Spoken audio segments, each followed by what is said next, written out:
Welcome to Shedding Mysticism. I'm not going to do my little spiel here.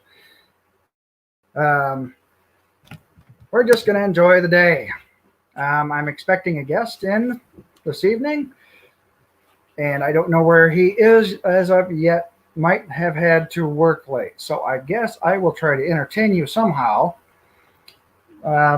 Like, for instance, let's see. I don't know what to debunk, really. I'm trying to get more professionals on here. I've emailed several, and I'm really not getting any back because everybody's working hard and actually doing something. So, not really getting anybody on this channel talking about things to where I can, easily say, here, this is what's going on. Because a lot of the questions that I'm running into, out in public and everything, and all the myths about certain topics, seems to be an echo chamber of bad information. So trying to get the truth of things and then share it with people, even though, they're prone to deny it, be science deniers, reality deniers, whatever you want to call them. And it hurts their little feelings, apparently, if they can be wrong somehow. Got to win an argument at all cost, even if you got to be intellectually dishonest and start making up lies. So I'm trying to get, I don't want to say the word ammo, but I want to say citations and links to the proper people. So I can say, here, find out for yourself. And I'm willing to look at other information myself, from other people. And I always do. I always check out both sides of the aisle. But usually when somebody has a link to something based on a belief system or some myth, they're getting their information from somebody who's not credible in the slightest capacity. And then they think because, well, everybody's, and I've heard this morning too, well, everybody has their own truth. No, it's either true or it is not. What you're talking about is if you believe something or not. It's not personal truth. There's no such thing. Something is either true or it is not by the very nature of truth. See my first video on this channel. It explains it. Stuff like that. So what we're talking about is beliefs that people are stubbornly hanging on to and calling it the truth. Well, how is it going to be the truth if it's a belief? Can you show it in reality, or is it just something that's coming out of your noggin? Because so far your imagination doesn't impress me any. It doesn't have any effect on my life whatsoever or anybody else. So, I don't know. We've been at this for only a few minutes and I've been rambling on here. Kind of like to get some guests in here. This is kind of going to be an open mic night. My guest is going to be Warren Graham from Graham Music, I think, talking about things, a retired police officer. And, there are tons of questions right there. What was life like, on the force? And, what have you done so far as logic thinking along the way?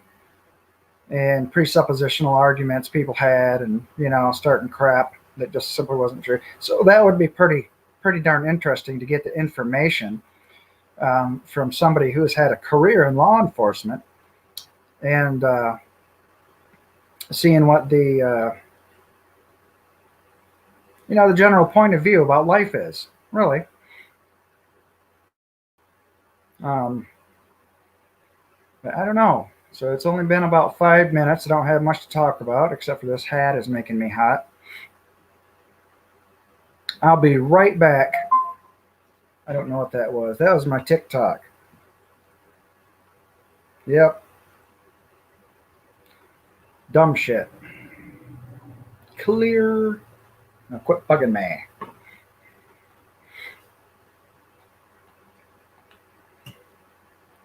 Okay. I'll be right back.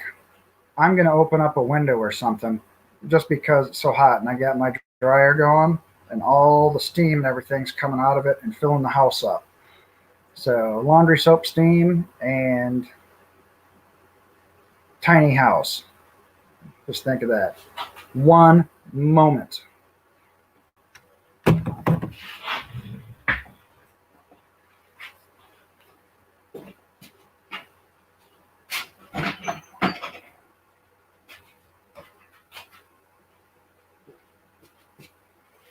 And we're going to turn a fan on. So if the green screen starts acting stupid behind us here, it's just the fan running. I see I have no visitors yet. Let's go for about another 5 minutes or so. Of course, it usually takes, about 10 to 12 minutes at least. But this is because I'm hot, not because I want to shine you half to death, even though that would be pretty funny.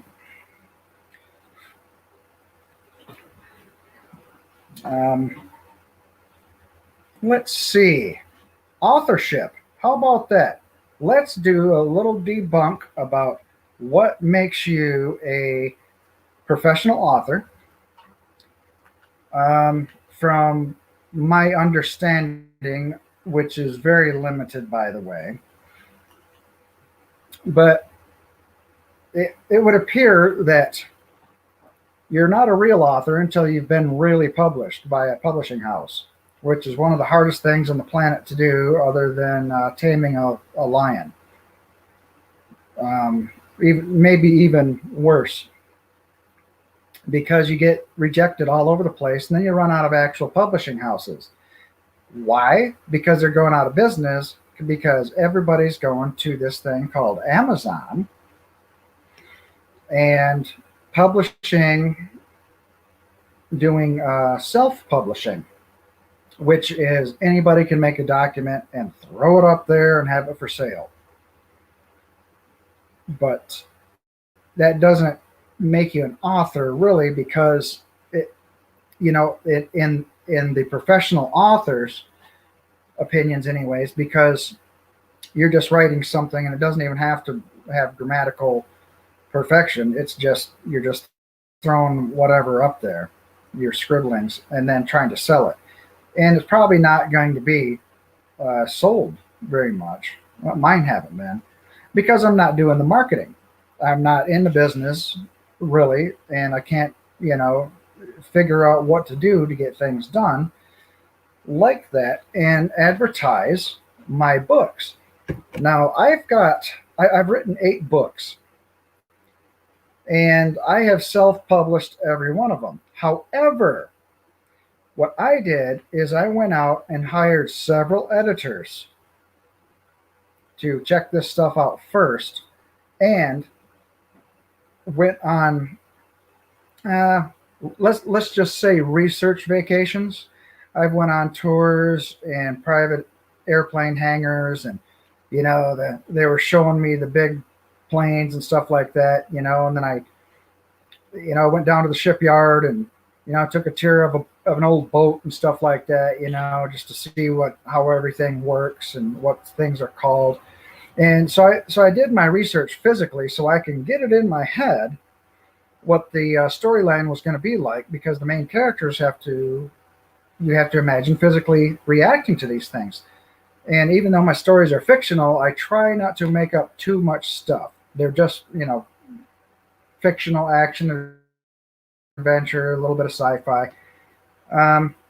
But as far as being a real paid author, I don't think I'm quite there yet because of that, and because there are many factors that I just simply cannot do. I can't pay for anything, being a disabled person. So how am I going to get to the next step? Well, it's going to cost some money somewhere, which I don't have. That's why I'm writing books, because I'm not out there working 12 hours a day like I used to, killing myself doing stuff. I actually would have time to, start writing in the evenings and then stay up until 3 a.m. doing it and eating chips and stuff like that, And but it was great getting into these stories. It really was. But after 10 years of doing this, it's become apparent to me that I don't really have what it takes to become a steady author. My message, basically, I've changed my mind on some of the things that I was trying to say in my stories. So, and everything that I want to show informational wise would be me having to make a positive claim and do something that is non-fictional just to show the public, where I'm getting my sources, and my story or whatever, and my data from, and trying to do a collegiate type body of literature. Well, seeing as how I didn't graduate college, I was only halfway through, and then I became disabled again, and then moved and here on my own. I really don't have any major credibility for doing it. And it was just so frustrating, and I even went to the farm market and tried to sell these things. Well, that's the only place I could go, to set up a table to do anything. Everybody else is like, nah, go to a bookstore. Well, we want 40%. And then we're going to have to put our barcode on your books and have them in here.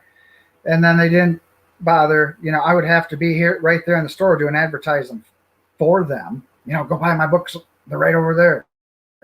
And nobody's going to do that. Nobody. And in most bookstores and places who sell books, they say, nope, if you're not published by a professional publishing traditional company, then we don't have any use for you. You got to do it before you do it, kind of thing. One hand clapping, experience before you get experience. Or whatever it was. Do you have experience doing the job? Nope. So you need the job to get the experience, but you can't get the experience without the job. That's the catch-22 kind of thing bookstores and companies have, just so they can, you got to prove your worth, and you got to go the extra mile to do all your marketing. Even if you do a professional publisher or have an agent representing you, you still got a lot of legwork to do. You are still doing most of your marketing on your own and writing your own, little public announcements, whatever. I can't even remember now. It's been so long since I was in the game. How silly is that? That'll show you I'm not into it anymore, profession-wise. So the myth of I wrote something, now I'm an author, really doesn't wash. It's basically, either you are or you're not. Anything below that you're struggling to become, but you're not a struggling author. You're struggling to become an author. But until you get published and you sell a bunch of books, whatever number that may be, you haven't proven yourself to be an author. You are a writer. And it doesn't mean you're a good writer. It doesn't mean you're a bad writer. You just like to write an awful lot. And you put this stuff together, you've studied, you've done all this, and then you think it's going to get out there, and as soon as you mention stuff to people, you're going to make those sales.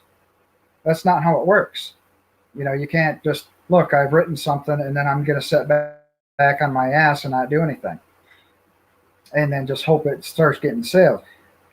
So in order to be an author, you've all seen it on TV, the book signings and stuff. You got to go to the libraries and let yourself be known, put it in the newspapers, and people come and buy your books and whatever.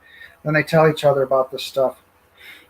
But that's about all I got for today, just debunking what's an author and what's not. And get some of the top 5 or 6 authors on the planet. They all have writings about what this stuff is. They might even have writers union or some damn thing too. Who the hell knows? But I think I'm going to shut the show down right now, and I might start something up on my other channel, Harmonica Man, later, depending on what's, it just depends on a lot of different factors. But anyways, think for yourself, question everything, and take care of yourselves. Be safe. Be awesome to each other. Quit arguing and go find out the facts. Let the evidence lead you to your conclusion. Don't have a preconceived conclusion and then go get confirmation bias to find that conclusion. Let the evidence speak for itself. And on that note, everybody have a good evening.